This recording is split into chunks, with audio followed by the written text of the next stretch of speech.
Hey folks, today I'm with Hannah. And we are going to talk about tibial stress syndrome, which is more commonly known as shin splints. Shin splints occur in your posterior And anterior tibia, and they can be felt during exercise, before exercise, after exercise, or all the time, depending on who you are. It's different for everybody, but they're painful. So, why do shin splints occur? Well, Philip, there's a few reasons. One of them could be you're doing a lot of hard impacts on a lot of hard surfaces, like you're pounding a lot. Like concrete. Right. And then little cushioning on your shoes, or they're really old shoes. Yeah, so there's like no cushioning. If you have weak shins, that can do it to you. Flat arches. Or if you're working out real hard and it's really intense, but then all of a sudden you amp up the intensity, that can do it too. Say you're running 20 miles one week and you take it to 40. That's bad. Or it could be a result from stress fractures, which are actually tiny hairline breaks in your bone. Okay, so I have shin splints. What can I do about them? Well, I have shin splints too, actually. Philip and I both get shin splints sometimes. Over the years, we've had a lot of shin splints. But we have a bunch of exercises that you guys can do to help yourself feel better. Another exercise you can do are called toe walks and heel walks. They're pretty self-explanatory. I'll do toe walks first. You want to do these like about 10 meters, so you just walk on your toes. And then there's heel walks, which again is pretty self-explanatory. Try to stay on your heels. The next exercise are called toe taps.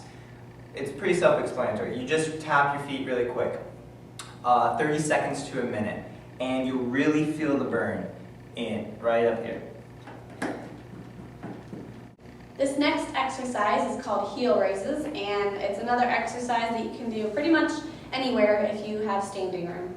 So what you do is you stand against the wall, your back. You could try to put your feet against the wall, but you lose your balance pretty easily. So all you do is lean back and raise your toes off the ground. So you're just on your heels, and you can do 10 of these. This next one is called arch lifts.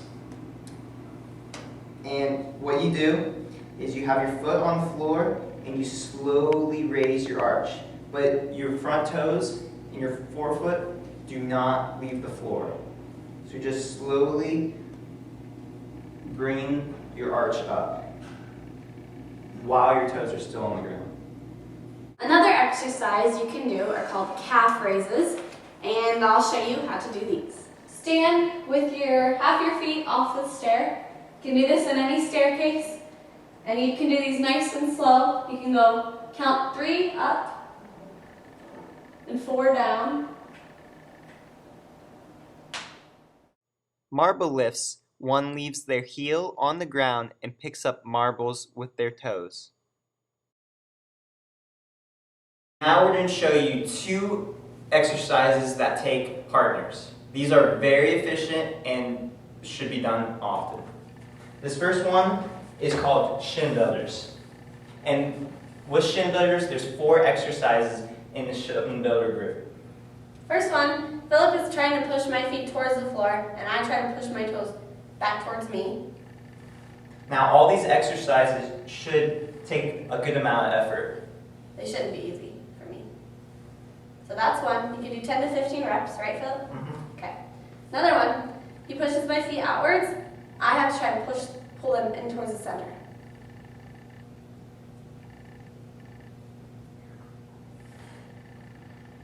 Third one, the opposite. He has my feet pushed inwards. I try to push them out. And the last one, he pushes my feet towards me. I have to try to push my feet towards him.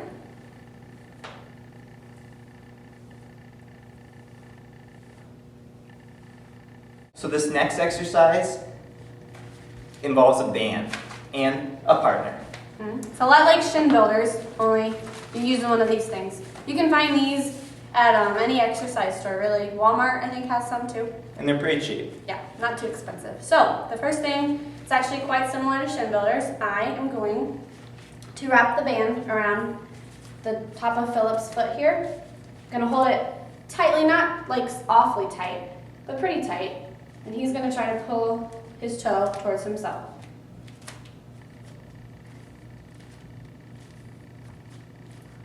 Okay, next one, gonna put it on the inside of his foot, and he's gonna try to push it towards the opposite side.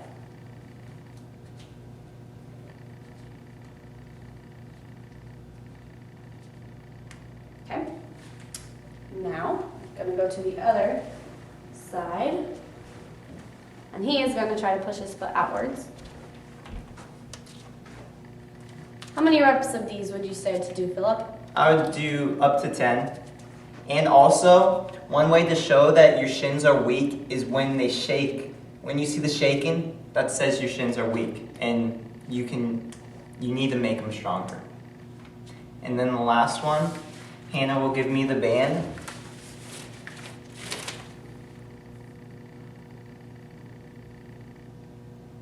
And again, up to 3 times a week. Next one we're doing is another one with a band, and it's a single person. And each one of these exercises, I do 20 reps. So the first one, I take the band and wrap it around my foot. And then in the first one, you push out. Next one, you pull it in, bring the band up around your knee, push down. This next one's kind of tricky. You take the band and you attach it to your heel. And then you lift up. And then the next one, the last one, you put it in the middle of your foot.